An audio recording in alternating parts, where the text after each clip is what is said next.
Hi guys, in this video I will give you some tips and advice on how to improve your writing score. These tips will be a bit different from those that you have heard before on YouTube channels. So stay tuned and listen till the end. But before you start, please do not forget to subscribe to this channel and support me. I'll be very glad if you do this. So let's start. My first tip is that you should increase your vocabulary, or improve your vocabulary, or expand your vocabulary. Why have I said these synonyms? You should know a lot of synonyms, and not only synonyms, but appropriate synonyms. Furthermore, you should increase the vocabulary of words that you are going to use a lot. For example, most IELTS writings are about negative consequences, or let's say about something bad. But the word bad is informal for writing, and we don't advise to use it. Instead, you should find a lot of synonyms of, instead of bad effect, you can say negative, detrimental effect, negative consequence, impact, influence, and so on. So, the synonyms of bad are negative, detrimental. You can change words. You can say influence something or someone negatively. So, you can change adjective into adverb. Or you can say even more different. You can say influence someone or something in a negative way.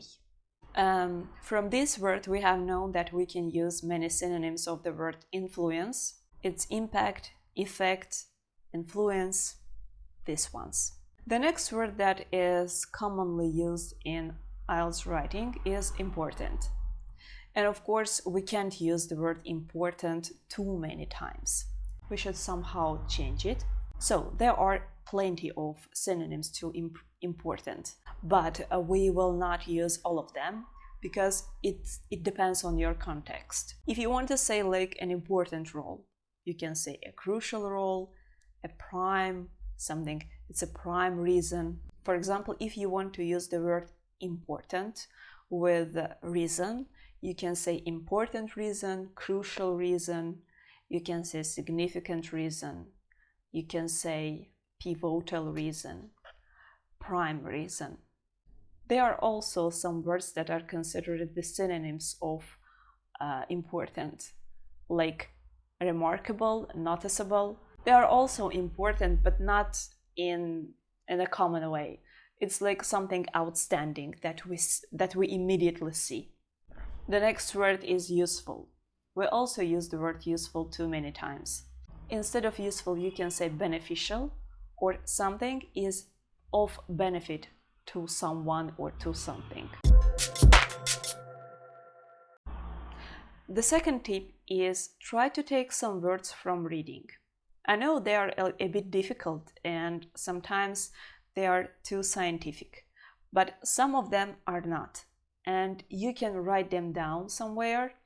You can find them in dictionaries. You can find the sentences in which they are used. You can just simply Google them, and you can find a lot of articles in which they are used. And you can use them in a similar way in your writing. Among all words, try to find some common words that you permanently use in your writing, like useful, negative, beneficial, and so on. And my third tip is to learn some complex grammar structures. Not all of them. Don't take grammar books, especially advanced ones, because they may confuse you a lot. That's why I advise only to take some grammar constructions and use them. For example, I advise all of you to use participles. Participles in an appropriate way, like the girl writing the letter, or letters written by me. So they are participles, you can use them. This grammar construction is from advanced level. If you have some questions regarding participles, you can write them in a comment section and I will try to prepare a video for you. Besides, you can use relative clauses, you can use inversions.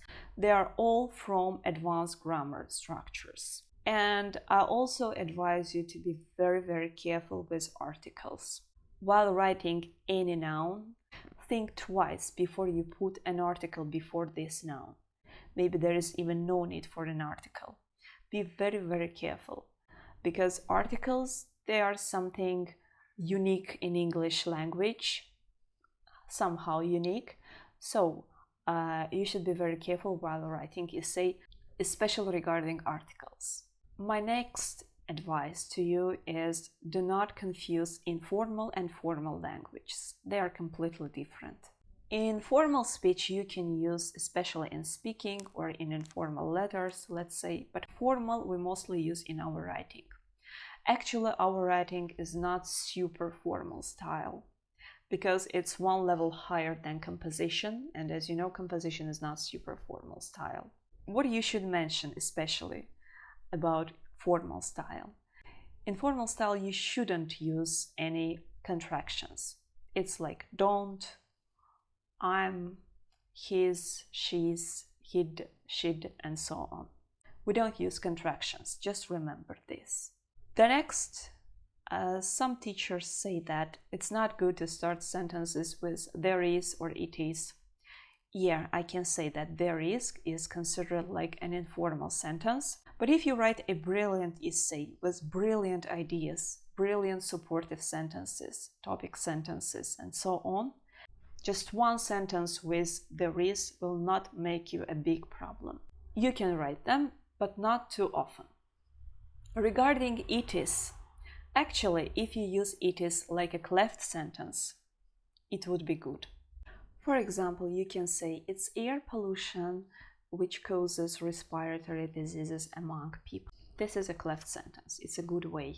My next advice is try to divide ideas into argumentation and explanation, because in IELTS in general, in writing section, it's important to show your main idea and then support your idea.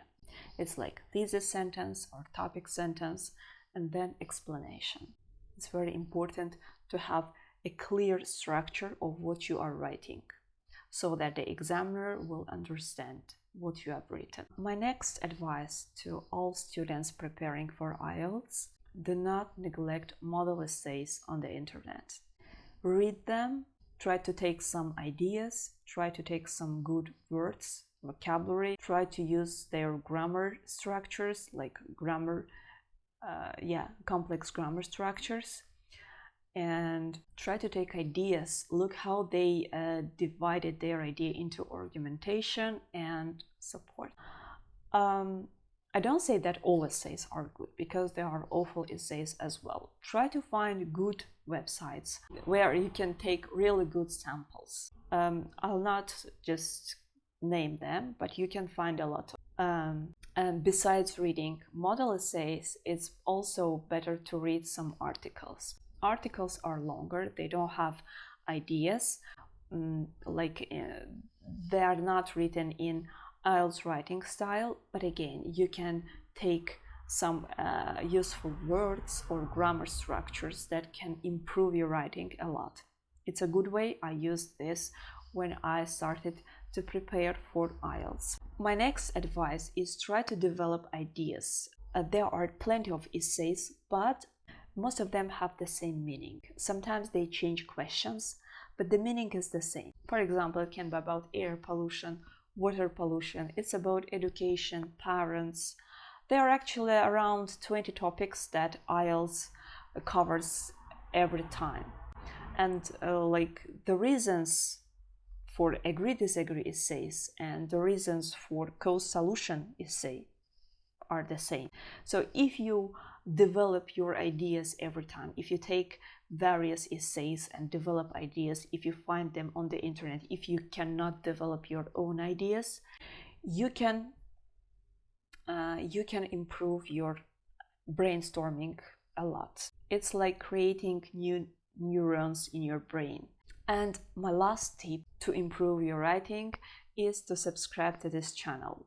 By subscribing to this channel, you will motivate me to do more useful content for your IELTS preparation, and I can benefit you a lot. Besides, I can prepare a good content for your general English and help you improve your English, just like in speaking English or writing English, whatever. So I hope this video will help you, and if yes, write a comment below. I'll be very glad, and I'll try to answer all questions that you write below. See you soon. Good luck to everyone.